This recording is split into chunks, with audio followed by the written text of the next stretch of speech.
Hey guys, so I know this video is kind of bootleg, but I was not planning on doing this video. I haven't even gotten ready for the day yet. I look like absolute crap, so I'm not going to worry about the setup. I'm just going to worry about the message of these cards because it is absolutely so beautiful. And bear with me as I'm doing these readings. So I ordered a couple of sets of new cards, and it was supposed to come with the books, and they didn't. So I'm gonna have to try to find the books to them, and that's why I also didn't do this live, because I'm having to look up some of the definitions of the cards because they're not normal types of tarot cards or oracles or anything like that. But I love the messages that I got because I was asking for the collective today and the energy of what's going on in the collective. And first, I got this card with the Divine Sun Child and Blessings of the Sun Falcon. If you look at the card, it is Horus. And I love Horus. Horus has been shown to me a lot along my journey of awakening and his eye and all of that. So when I looked up the cards and the meanings, it started going into the divine legacy, talking about burning bright, us taking our light and our messages out into the world. Also, the divine masculine and feminine energies within us, which is divine union. You start going further into that is golden consciousness, which is Christ consciousness. If you look at esoteric knowledge, and then that will start talking about Yeshua, Mary Magdalene. So I pulled a card on that, and it went into the 10 of Pentacles, which is abundance, wealth, our temple, well, the temple, which I'm translating as our temple because I wanted to know more on the Christ consciousness, and which is divine consciousness, higher consciousness, how to be able to take that out into the world. And our bodies are the temples, and we can do that all within, which if you look at Christ consciousness, that is actually all within, and it goes along the chakra system. And then it also talks about lineage. So that is beautiful within itself. Then you go into the lunar queen, she of the celestial crescent. So with her, you have the cycle of creation. Don't control or force it. She comes when we are shifting from one phase to another.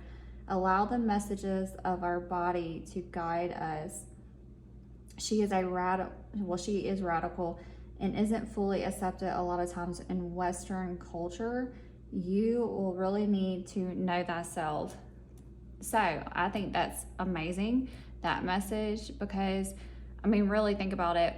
Knowing thyself has been a huge message in the collective. It's been a huge message within me. I've had to do a lot of surrendering, letting go, also just flowing. Even with getting the business started, I had to know when to let go, have a bunch of ego deaths, things like that surrounding it. So I love working with that energy specifically. Pulled a card on that, asking about that energy, and then the Knight of Swords came up. And that is dedication to the purpose and the mission, purity, and heading into the wind. So just being steadfast. But with that card, it was saying to listen to our bodies, also knowing when to rest. So there is that importance of having the flow, but being committed to the purpose and the mission. So then after that, you pull a card on the energy of that, and it went right into the rising sun, and it's holding a baby. And it said the divine solar child reborn. So with that, I've had a lot of visions around that, and I've been seeing a lot of a child. For me, it was a child in a rebirth, but I've also been having a lot of death and not death like in a bad way, but ego death. So then the first card I pulled on that was the Nine of Swords, which can be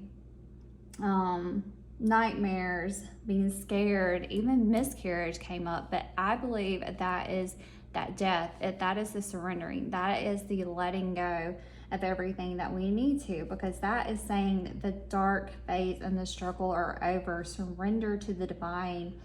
The divine has come to fruition and the baby has been born, and that's exactly what is happening here. So then I asked for another energy on that, and here came the Two of Cups.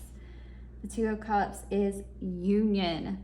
So that brings it all together. If we have the Two of Cups, the partnership, the union, however you want to look at it, that can be so many layers to that. That goes back to Christ consciousness. That goes back to those masculine, feminine energies within us first, before, you know, we have to be whole, we have to be balanced before that baby can be birthed, before we can be rebirthed fully into the world, before that light can be fully shown and seen in true purity, in a sacred way, in divinity.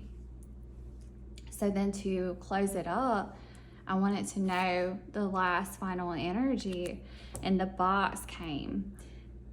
And that was to be aware of our heart's desires, to choose to be brave and break outside of our box, which we all know, that box, the ultimate trickster, the ego.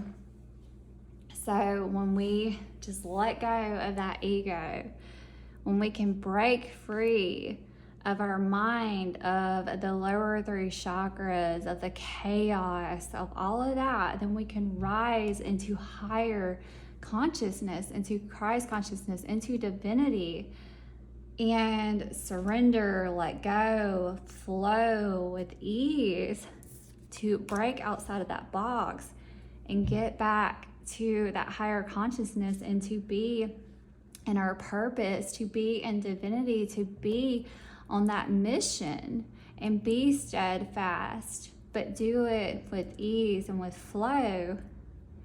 And then it can all be birth, and it can all be divine, and we can be in union, we can be in service, we can be in purpose. So I just thought this was too beautiful of a message not to share, and to come on here and to give to the collective, because this is for you.